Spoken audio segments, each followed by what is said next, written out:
Bonjour, bienvenue à tous et à toutes. On a donc un nouvel épisode des Flash Transition. Aujourd'hui, on va faire un zoom sur une fonctionnalité particulière très précise en fait au sein de Zoho CRM, donc une fonctionnalité standard qui s'intègre très bien dans un processus global. Et c'est la fonctionnalité d'approbation. Donc l'idée, c'est de pouvoir effectivement garder le contrôle dans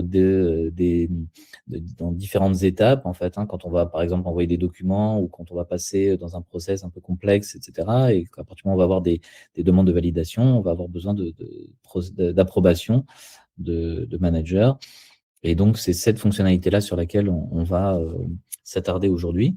Je me représente Guillaume Lévy, donc moi, un des associés fondateurs de Transition, et aujourd'hui, je suis accompagné de Jean-François Hérault qui va donc faire cette présentation.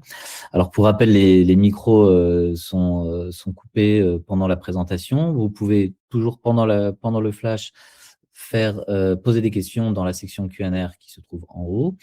En haut, sur la gauche, là, vous pouvez ouvrir le petit panneau et poser vos questions. Et on essaiera d'y répondre pendant la session, ou sinon à la fin, on les reprendra toutes. Voilà, donc je laisse la main à Jean-François pour la présentation de cette fonctionnalité très précise. Merci Guillaume, bonjour à tous. Alors je vais partager mon écran. Alors pour vous parler de cette fonctionnalité d'approbation, déjà oui, quelques rappels, comme l'a dit Guillaume, c'est une fonctionnalité qui est native Zoho CRM à partir de la version entreprise, qui est comparable d'une certaine façon à la signature électronique, sauf que là c'est vraiment pour les utilisateurs au sein de Zoho CRM et qui a une vocation vraiment d'approbation en interne. C'est natif. Alors, pour vous illustrer, je vais commencer par vous faire une démonstration avant d'ouvrir le capot, comme on dit. Donc, nous sommes toujours avec notre agence de voyage sur Mars, Mars, dont le PDG est Neil Armstrong et a un commercial particulièrement efficace qui est Buzz Aldrin, qui vient de convaincre Rafael Nadal d'aller faire un voyage sur Mars, et on en est à la phase de devis. Vous voyez, donc il y a un devis ici qui a été établi pour un montant quand même de 2 millions d'euros hors taxes. Et Neil Armstrong a décidé que, comme c'est quand même des projets importants, il s'agit de valider en interne avant d'émettre un tel devis. Et c'est là que le processus d'approbation intervient. Donc, pour pouvoir le lancer, je vais commencer par le lancer, ensuite je vous expliquerai. Donc, il y a un champ approbation interne à partir duquel je peux faire la demande. Donc, je lance une demande, où je suis connecté en tant que Buzz Aldrin et je demande la validation. Neil a mis en place ce processus qui fait que lui va devoir valider cette demande. Donc, je valide la demande, voilà. Et à partir de maintenant, vous voyez, la fiche s'est transformée. Il y a ici, on voit qu'elle est en cours de demande. Et pendant cette demande, pendant le traitement de cette approbation, aucun des champs ne sont modifiables. Et je vois en haut qu'il y a ce bandeau de demande d'approbation dans lequel il y a un seul signataire qui est Neil lui-même. Donc, comment Neil est informé de ça? C'est là où les notifications par email interviennent. Donc, quand je vais aller sur la réception des emails, pardon, voilà, c'est ici, je vois que Neil a reçu cet email. Et dans cet email, alors là, c'est un petit peu surprenant ce mode de fonctionnement Zoho, c'est-à-dire qu'on peut approuver, déléguer ou rejeter directement sans voir le contenu de cette fiche. Donc, ce qu'on peut faire, c'est aller copier ce lien, copier l'adresse du lien. Donc, quand je suis l'utilisateur, j'ai besoin juste de cliquer sur le lien. Et pour aller afficher ce que voit Neil qui a cliqué sur ce lien. En fait, il arrive dans une zone de processus d'approbation où il peut directement, comme je vous le disais, approuver, déléguer ou rejeter, ce qui est les mêmes boutons que vous voyez dans l'email. Mais là, il n'a pas accès directement à la fiche qu'il doit approuver. S'il veut y avoir accès, il suffit de cliquer ici. Et là, je me retrouve dans le devis en question. Donc, la même fiche que Buzz m'a proposée, sauf que contrairement à lui, moi, je peux répondre et je peux approuver. Je peux rejeter ou je peux déléguer. Donc, dans ce cas-là, je vais approuver directement. Jean-François, peut-être juste, Oui. redis juste là par rapport aux différentes parce que là, tu es connecté avec les deux utilisateurs. Oui, alors excusez-moi, j'ai pas été clair là-dessus, Juste pour effectivement. bien dire que effectivement, tu as deux couleurs différentes là pour bien distinguer qui fait Voilà. quoi. Je pense que c'est important. Donc là, en vert, je suis Buzz Aldrin. Donc Buzz Aldrin en vert vient d'émettre la demande d'approbation et lui, toute la fiche est figée pour lui et lui ne peut pas répondre. Neil Armstrong a reçu cet email qui l'a mené dans le processus d'approbation jusqu'à aller dans la même fiche que Buzz et qui, lui, il est en bleu, c'est l'environnement bleu et lui, comme il est le CEO, il peut répondre, donc approuver, rejeter ou déléguer. Donc là, il approuve et il peut laisser un commentaire et ce qu'on va pas en mettre là et il approuve. Hop. Et là, du coup, ma fiche, elle est devenue approuvée pour à la fois Neil et pour Buzz. Il suffit que je rajoute ici, que je rafraîchisse ici. Voilà. Donc ça, c'est le processus vraiment très simple où il y a une personne qui a fait une demande d'approbation au CIO, qui l'a reçu par notif, qui l'a approuvé et la fiche est maintenant dans un état approuvé et je peux continuer. Alors, selon les décisions que je prends, on peut figer certains champs, loquer la fiche, tout dépend du contexte. Donc maintenant, ce que je vous propose, c'est d'ouvrir le capot et de créer ensemble un processus d'approbation. Donc je suis Neil, j'ai accès à tout ça. Ici, il y a le processus que j'avais créé, que je vais mettre en stand-by, que je désactive, et je vais maintenant créer un nouveau processus. Donc pour cela, je fais ajouter un nouveau processus. Le module, je vais sélectionner le module. Donc là, il s'agit des devis CRM. Donc je vais l'appeler approbation terme plus. On va essayer de l'améliorer. Sur modification d'enregistrement, j'aurais pu décrire plus avant le processus en question. Et je vais ajouter une règle. Donc pour pouvoir déclencher un processus, il faut qu'un événement survienne. Ça peut être un événement très complexe, soit ou beaucoup plus simple, qui joue sur la valeur des champs de la fiche. Donc ici, j'ai un champ qui s'appelle approbation interne, comme on l'a vu, et je le déclenche quand cette valeur devient demandée. Voilà. Donc là, ça va déclencher, on va entrer dans le processus d'approbation dès lors qu'on va passer ce champ à cette valeur demandée. Alors maintenant, c'est là que je définis qui doit approuver. Donc j'ai plus une grande palette de possibilités. Je peux approuver par le nom des utilisateurs, par des rôles, des groupes. Vous voyez, il y a tout un tas de possibilités. Donc là, celui qui doit approuver, je vais imaginer que ce soit d'abord Buzz Aldrin qui approuve. Il va s'auto-approuver dans ce cas-là. Et qu'ensuite, je peux rajouter un deuxième approbateur par l'utilisateur. Et là, je vais aller choisir Neil Armstrong. Ensuite, je peux dire, est-ce que c'est l'un de ces deux approbateurs seulement qui suffit ou est-ce que c'est les deux qui doivent approuver? Donc là, dans ce cas-là, je vais dire que tous doivent approuver. Et mon autre choix va être, est-ce que c'est une approbation séquentielle, l'un après l'autre selon l'ordre qui est mentionné là, ou une approbation parallèle? Dans ce cas-là, c'est peu importe l'ordre. Donc là, je vais garder l'approbation séquentielle. Il y aurait la possibilité d'ajouter une tâche à ce niveau, mais bon, on va faire simple. Alors, qu'est-ce qui se passe maintenant une fois que l'approbation est obtenue? Eh bien, c'est ici que j'ai la possibilité, par exemple, de mettre à jour les champs. Et mon champ que j'avais défini, qui s'appelle approbation interne, eh bien, je peux, alors c'est pas 11e, mais c'est première et deuxième approbation, je peux faire varier sa valeur en fonction de l'évolution de ce processus. Donc ici, je peux passer lorsque typiquement Buzz aura signé, aura validé, à l'approbation qui est en cours et la terminer quand Neil aura approuvé pour passer à ce stade d'approuver. Il m'est possible aussi de faire d'autres actions, comme par exemple envoyer une notification par email. Là, j'ai une notification par email qui est prédéfinie à laquelle que je pourrais utiliser pour l'envoyer. Ensuite, qu'est-ce qui se passe s'il y a rejet de l'un ou des deux approbateurs? Pareil, je peux faire une mise à jour des champs. Donc, je peux aller à nouveau chercher mon champ approbation interne et le faire passer à rejeter. L'approbation est rejetée. Voilà, terminé. Et j'ai également la possibilité d'envoyer des notifications, de déclencher des fonctions complexes ou déclencher des fonctions sur Webhook. Vous voyez, j'ai un large panel. Ensuite, qu'est-ce qui se passe en termes de modification d'enregistrement? Pendant toutes les étapes, je peux définir comment on a accès au champ de la fiche pendant toutes les étapes. Il y en a deux, puisqu'il y a une approbation partielle et une approbation totale dans ce cas-là. Et qu'est-ce que je peux faire des enregistrements une fois que, là, dans ce cas-là, pardon, pendant l'approbation, je fiche tout dans ce cas-là. Et à la fin de l'approbation, les champs sont utilisables pour continuer le processus de devis. Voilà, bon, après, on peut désigner un administrateur temporaire pour ce processus, et je fais terminer. Voilà, donc j'ai le résumé ici. Donc c'est Buzz Aldrin qui va signer en premier, suivi de Neil Armstrong. Après la première approbation, je vais modifier le champ approbation interne qui passe à en cours. Ensuite, ce sera approuvé à la deuxième approbation. À l'approbation finale, il y a mon email qui est envoyé à partir de notif approbation.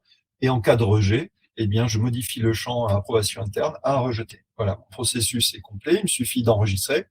Je voulais juste rajouter, excuse-moi, je voulais juste rajouter, dans les actions possibles, là, on a vu qu'il y avait des fonctions aussi, des webbooks et des fonctions. C'est-à-dire qu'on peut faire pas mal de choses un peu spécifiques, en fait, qui peuvent être déclenchées à chaque étape, enfin à chaque approbation. C'est-à-dire qu'on peut appeler des systèmes externes pour aller notifier, faire une action ailleurs, en tout cas, par exemple, par une intégration, ou alors appeler une autre fonction qui va mettre toute logique que l'on souhaite mettre en place spécifiquement, quoi. Donc, il y a vraiment un process vraiment très standard qui est déjà en place, mais il y a quelques extensions qu'on peut brancher directement au sein du process. Enfin, petite précision. On dispose de la même flexibilité qu'avec les workflows ou les blueprints pour appeler ces fonctions.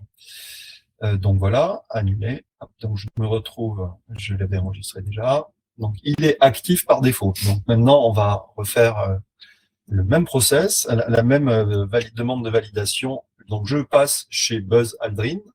Alors j'avais ce devis, je vais pouvoir le cloner pour vous faire la démonstration. Donc je le clone, l'approbation, je la mets à none, enregistré. Voilà, donc je me retrouve avec ce nouveau devis dont je veux lancer l'approbation. Je suis Neil Armstrong, le commercial, et dans ce cas-là, j'ai besoin de moi-même montrer mon approbation. Donc je suis maintenant dans le circuit.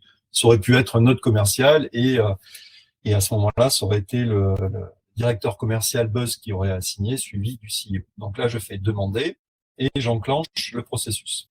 Voilà. Donc, à partir de maintenant, vous voyez qu'à nouveau, la fiche est loquée. Je n'ai pas accès au champ.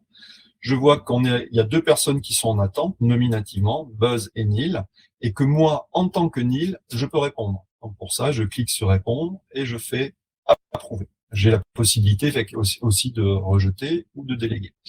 Alors, je remplis pas ce champ de commentaires parce que je vous expliquerai par la suite, mais ils sont pas très visibles, ces commentaires-là. Il vaut mieux envisager d'autres systèmes. C'est une petite rigidité de Zoho, mais je vous conseille de pas trop utiliser ces commentaires. Donc, je fais approuver. Voilà. Et maintenant, ma fiche, elle est passée en approbation interne en cours.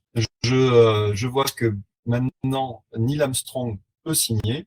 Donc, je vais aller dans les emails de Neil, vérifier qu'il a bien reçu cette notification. Voilà. Donc là, je suis dans tous les emails qui concentrent les deux. Donc là, Buzz avait reçu la notification, mais comme on était en auto-approbation, on n'a pas eu besoin de passer par là.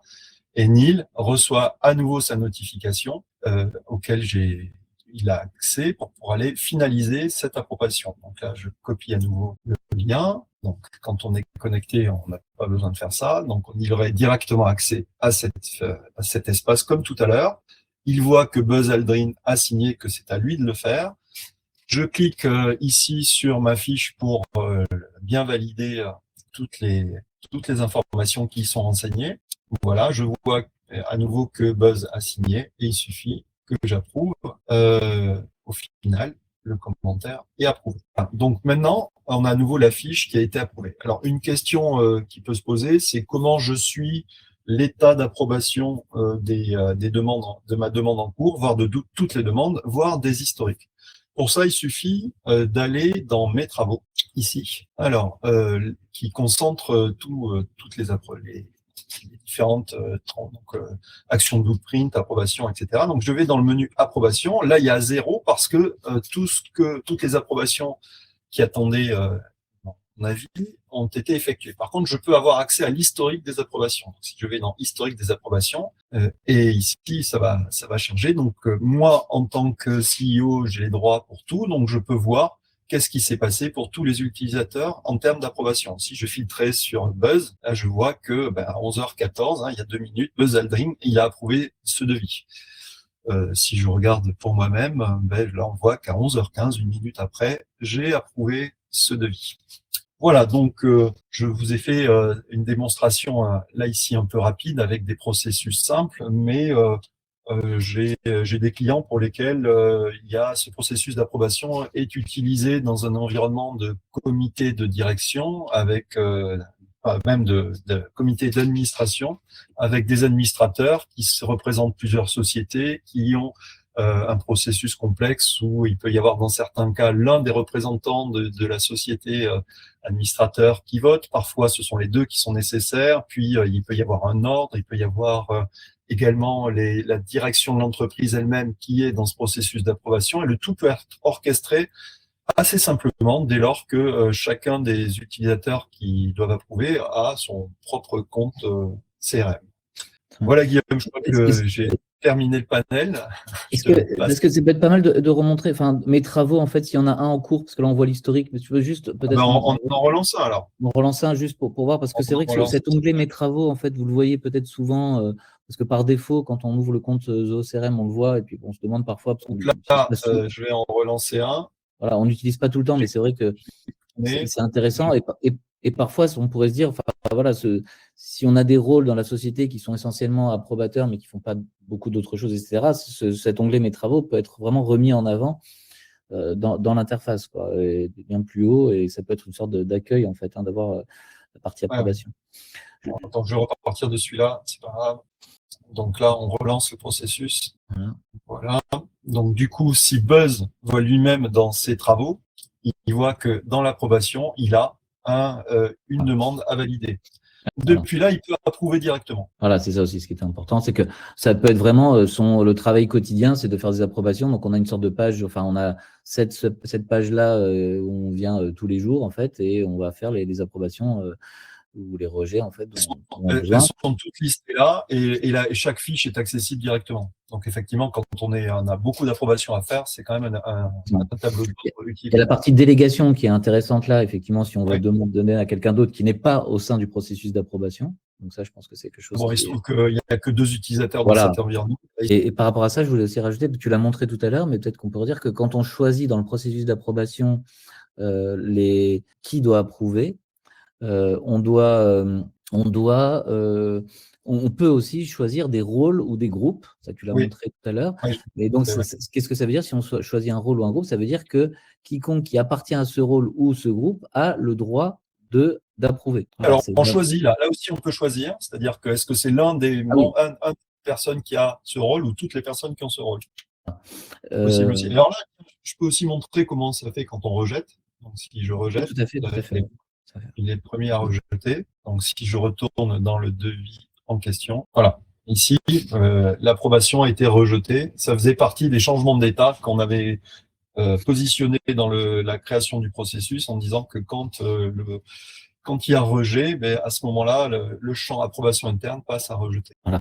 Est-ce que tu peux revenir également sur la config peut-être de l'approbation? Je voulais juste revoir 2-3 petites choses, mais donc là, donc on a vu là c'était séquentiel. Hein. On a effectivement la possibilité de mettre aussi en parallèle. Ça veut dire que là, dans ce cas-là, tout le monde peut approuver.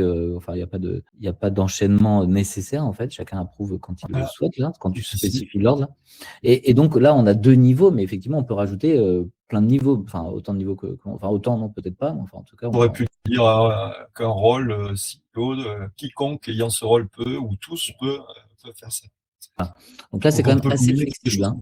C'est assez flexible. On a la possibilité de rattacher des tâches aussi. C'est-à-dire que quand c'est fait, il y a le mail qui part, mais il y a une tâche. Alors, il y a quelques petites rigidités, comme a dit Jean-François. Et puis même, sur le contenu du mail, on a ouvert des demandes à Zoho pour qu'on puisse avoir un peu plus de flexibilité sur le contenu du mail. Mais en tout cas, la fonctionnalité en elle-même, déjà, elle apporte beaucoup de facilité pour ce type de process. Alors, on a quelques questions. Oui, l'email aujourd'hui, il n'est pas modifiable comme ça. Alors après, on peut toujours envoyer des notifications par ailleurs, mais… Exactement, on peut toujours des subtilités, des façons de faire. Mais voilà. Alors, première question, si on peut conserver l'historique et combien de temps? Alors, l'historique qu'on a vu tout à l'heure là dans mes travaux, je pense que ça, c'est un historique qui est conservé. Alors, oui. je sais plus si, en tout cas sur les chronologies, par exemple, sur des enregistrements, je pense que c'est 18 mois ou plus, enfin, quelque chose comme ça, quoi. C'est-à-dire qu'au bout d'un moment, effectivement, on n'a plus, là, je sais pas si l'historique est à un moment donné purgé ou pas. Il faudra peut-être qu'on revérifie, mais en tout cas, cet historique-là, En tout cas, au niveau approbation, je pense pas, hein. je pense que ça reste, je suis pas sûr qu'il y ait effectivement, on peut Après, au remonter niveau loin dans le temps, en tout cas. Ensuite, une autre question intéressante là, par rapport au fonctionnement, c'est pouvons-nous lancer l'approbation ou non selon le nom d'un produit dans le devis? C'est-à-dire que, est-ce qu'en fonction de certains critères, on pourrait décider de, oui ou non, lancer l'approbation? Comme par exemple, souvent, ce qu'on va avoir, c'est en fonction d'un montant. C'est-à-dire au-dessus d'un certain montant, on va vouloir déclencher le processus d'approbation. Alors juste pour aller parler dans ce processus, en passant, je rappelle qu'il est possible de personnaliser l'environnement de configuration, avoir quelque chose de très simple, parce que sinon, ici, on voit qu'il y a beaucoup de possibilités, et parfois c'est too much, quoi. Donc là, je l'ai réduit à sa plus simple expression. Donc, pour pouvoir répondre à ce que tu disais, oui, quand je fais ma condition ici, je peux très bien avoir testé toutes les valeurs de champ. Donc, si c'était sur le nom, je peux aller sur le nom quelque part. Alors, Le nom, et je pourrais dire qu'il contient tel nom, telle valeur. exactement. Alors, ce qui est très important, ce sont les critères de règle, c'est les critères d'entrée. C'est-à-dire que là, on va définir quel est le déclencheur qui va faire qu'on va rentrer dans le processus d'approbation. Tout à l'heure, on a mis donc que c'était un statut, c'est-à-dire parce qu'on a fait une demande d'approbation, mais on pourrait très bien dire que l'utilisateur ne fait pas de demande, mais automatiquement, en fonction du contenu du devis, en fonction par exemple du montant, si le montant est supérieur à telle valeur, automatiquement, il va rentrer dans une approbation. C'est pas une décision de l'utilisateur lui-même, c'est quelque chose d'automatique. Alors là, il y a une petite subtilité quand même par rapport à la demande, c'est que c'est pas en fonction, le critère n'est pas en fonction du devis en lui-même, mais d'un produit dans le devis. C'est-à-dire typiquement dire s'il y a tel produit qui est dans le devis, alors là, effectivement, ça demande une approbation. Donc là, dans les champs qu'on voit ici, on ne va pas avoir directement les champs des produits, mais par contre, ce qu'on pourrait faire, ce qu'on ferait là très simplement, en fait, c'est peut-être d'avoir une liste de produits, par exemple, qui demandent une approbation, et quand on crée un devis, vérifier si il y a un produit qui demande une approbation qui est dans le devis, et dans ce cas-là, d'aller mettre une information dans le devis en lui-même pour dire, voilà, c'est un devis qui doit être soumis à approbation, et donc c'est un champ qu'on va retrouver dans le devis et qu'on va pouvoir utiliser dans la critère de règles. Voilà, en tout cas, on peut mettre plusieurs règles, des conditions, des et, des ou, etc. J'espère que mon explication était claire sur la façon dont on pourrait gérer ça, mais oui, en tout cas, on est capable de le faire en reportant les informations au niveau des devis pour pouvoir les exploiter dans les critères d'entrée et de déclenchement du process. Oui. N'hésitez pas à me dire si c'est clair ou pas. Et voilà. Et n'hésitez pas si vous avez d'autres questions. Pour une fois, on a un peu plus de minutes de libre avant la fin. Tous ces disponibles par défaut, il s'agit d'un développement spécifique. Alors, donc non, alors tout ça, cette fonctionnalité-là est complètement standard. À partir de l'édition oui, en fonction de l'édition, tout à fait. Mais c'est une fonctionnalité standard. Donc là, on a tout ce qui a été fait, tout ce qui a été montré par Jean-François, là, il n'y a rien qui est un développement spécifique. Voilà. Donc, ce que je viens de décrire, par contre, là, sur la possibilité de reprendre un élément d'un produit de devis pour aller mettre à jour dans un devis, oui, ça peut nécessiter un petit développement, mais effectivement, c'est standard. Et Zoho One comprend cela, oui, tout à fait. La version CRM de Zoho One, qui est la version équivalente de la version entreprise, hein, d'ailleurs, qui est la version où il y a Zoho One. toutes les fonctionnalités, intègre cette fonctionnalité-là. Merci de votre participation. À très bientôt. Au revoir. Très bientôt. Au revoir.